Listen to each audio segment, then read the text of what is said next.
Bonjour, ça va? Buenos días. Cuenta una historia de un rey que se encontraba en el campo haciendo sus oraciones y en medio de ellas vino una mujer corriendo que se tropezó con el monarca y lo hizo caer al suelo. La mujer, sin siquiera pedir perdón, continuó corriendo porque estaba buscando a su marido que se había perdido y el monarca se levantó enfadado, pero no quiso castigarla en ese momento o ir detrás de ella porque prefirió terminar sus oraciones y esperar a que hubieran concluido estas. Los evangelios nos siguen narrando la noche de la pasión y en concreto Mateo en el capítulo 26 dice que Jesús se acercó entonces a un lugar que se llamaba Getsemaní, en el monte de los olivos, se acercó ahí con ellos y les dijo: sentaos aquí, entre tanto yo me voy a orar. Jesús los deja sentados ahí y se va a un sitio más alejado a orar y se lleva con él a tres de sus discípulos más íntimos, a Pedro, Santiago y Juan. Y es en ese caminito hasta el sitio donde Jesús va a orar que nos comenta Mateo que Jesús estaba entristecido y empezó a angustiarse en gran manera. Y les dice a los discípulos: mi alma está muy triste hasta la muerte, quedad conmigo aquí y orad. Otras traducciones dicen: me muero de tristeza. Jesús estaba pasando por un momento terrible. Hacía unas horas les había dicho: no se turbe vuestro corazón, no os angustiéis, no os desesperéis. Pero ahora Jesús verdaderamente está turbado, Jesús está agitado, Jesús está triste, deseando casi la muerte por lo que le va a venir. El sufrimiento que Jesús debía tener en esos momentos no podemos entenderlo. No para un ser humano. Porque Jesús no temía solo al sufrimiento que le iba a venir, sino el sacrificio que iba a hacer por todos los hombres, el sacrificio que iba a hacer para dar una esperanza. En ese momento todo dependía de que Él fuera fiel hasta el final, para que el pecado pudiera vencerse y hubiera esperanza para el ser humano caído. Jesús era Dios, pero en ese momento estaba como hombre. Y Jesús les dice a sus tres discípulos: orad y velad. Y Lucas nos dice que se alejó como a un tiro de piedra para orar más intensamente. Y es muy significativo la oración de Jesús cuando dice que se postró sobre su rostro llorando, diciendo: Padre mío, si es posible, pase de mí esta copa, pero que no se haga conforme yo quiero, sino conforme a tu voluntad.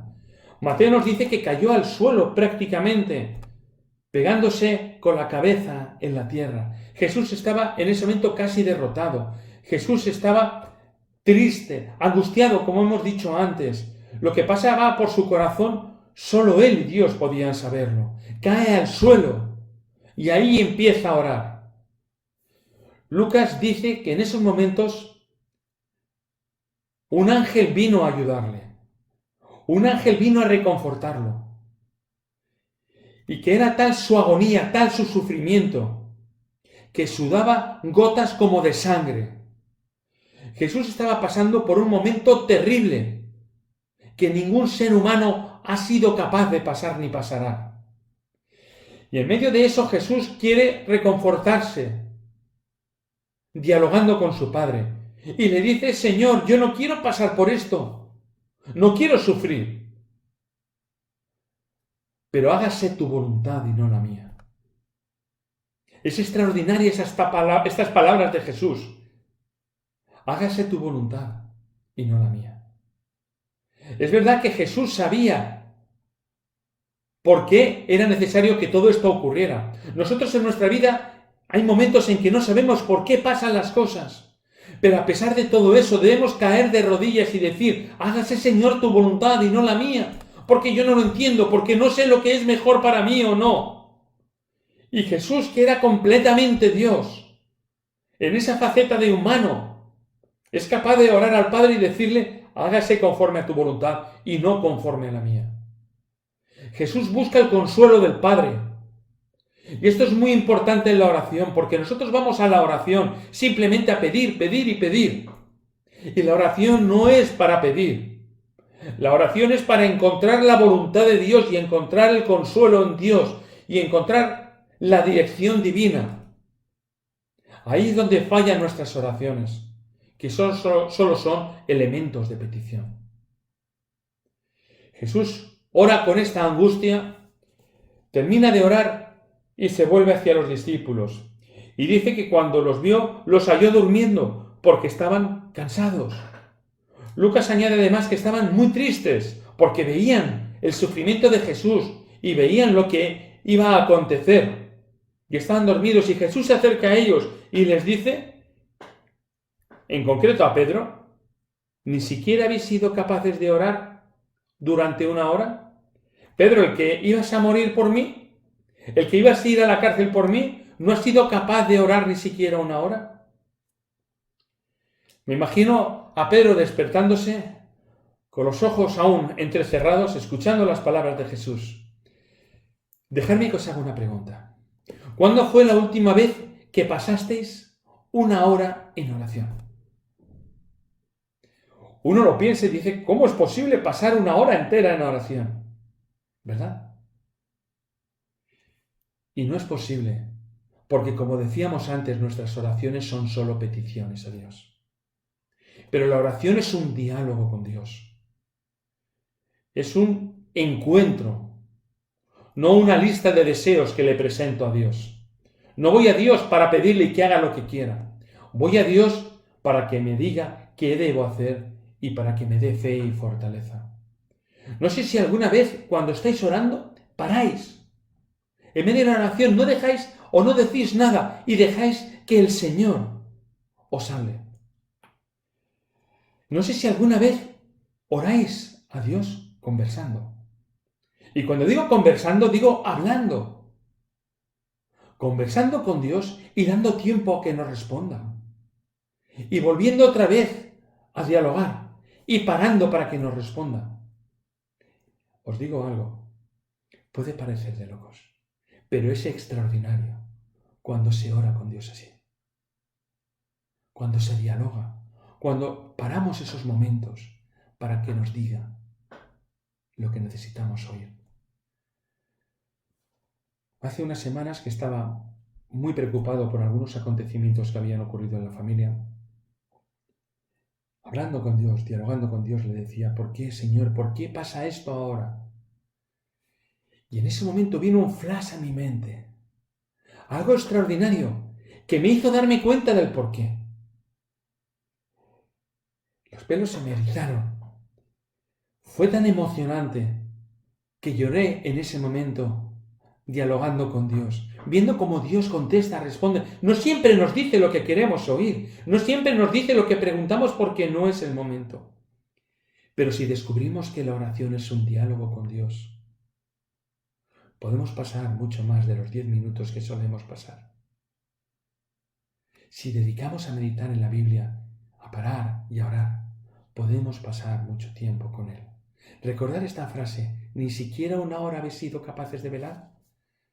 Jesús les dice, velar y orar, porque en vuestra mente deseáis hacer el bien, pero la carne es débil. Y ahora todos estamos deseando, después de oír esto, yo el primero, en salir y orar todo lo que podamos. Pero cuando decidimos, pasan 5 o 10 minutos y la cosa ya cambia, porque el cuerpo es débil. Por eso Jesús dice, velad y orad. Y Jesús se volvió a ir otra vez, una segunda vez, y siguió orando, dice Mateo en el versículo 42, oró otra vez, una segunda vez, Padre mío, si no puede pasar de mí esta copa sin que yo la beba, hágase tu voluntad. Jesús, en el primer momento fue a sentir consuelo, a expresarle a Dios lo que sentía, esa angustia, esa desesperación.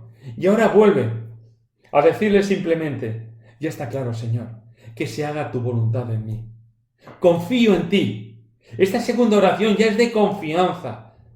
La primera es buscando ese consuelo, la segunda es de confianza. Jesús termina de orar y dice que vuelve a ver a los discípulos y nuevamente están durmiendo. No pueden orar, están cansados. Y Jesús se retira otra tercera vez y Mateo nos dice que vuelve a repetir las mismas palabras. Jesús termina de orar esa tercera vez, se levanta, se dirige a sus discípulos y les dice, ¿aún estáis durmiendo? Levantaos, vámonos. El que nos va a entregar ya está cercano. Ahora Jesús pasa a la acción. Primero ha orado pidiendo el consuelo, pidiendo el refrigerio. La segunda oración es una oración de confianza, de fe, que se haga tu voluntad en mi vida. Y la tercera es de acción. Vamos, levantémonos. Y este es el cristiano. El cristiano busca el consuelo en Dios. El cristiano pide confianza en Dios, pero el cristiano es el que se levanta, el que va hacia adelante, no el que se hunde. El que sigue hacia adelante con la confianza en Dios, a pesar de que esté triste, a pesar de que el futuro le atormente en momentos. Este pasaje me encanta de la vida de Jesús. Momento duro, momento intenso, donde Jesús nos muestra lo que debe ser la oración. Y si descubrimos verdaderamente lo que es la oración para el cristiano, nuestra vida espiritual tiene que cambiar. Es así. Olvidémonos de hacer nuestra lista de la compra cuando acudimos a Jesús. Vayamos a la oración para buscar a nuestro Dios y conversar con Él todo el tiempo que haga falta, y descubriremos que cuando eso ocurre, nos falta tiempo para orar. Descubrimos que es algo tan extraordinario lo que está ocurriendo, que no queremos dejar a Jesús en ese momento. Oremos y pidámosle al Señor que nos ayude a orar de la manera en que debemos hacerlo y a disfrutar de esos momentos de compañía con Él. Que el Señor os bendiga. Que el Señor siga dándonos esa luz cada día para saber por dónde debemos andar. Si os parece, voy a seguir leyendo. Pero antes, recordad la historia. No la acabé. El rey encontró a la mujer y fue a castigarla porque la había tirado al suelo. Y la mujer le dijo: Señor, no me he dado cuenta de que estaba ahí. Estaba tan ocupada buscando a mi marido que ni siquiera me di cuenta de su presencia. Por eso tropecé con usted. Merezco su castigo.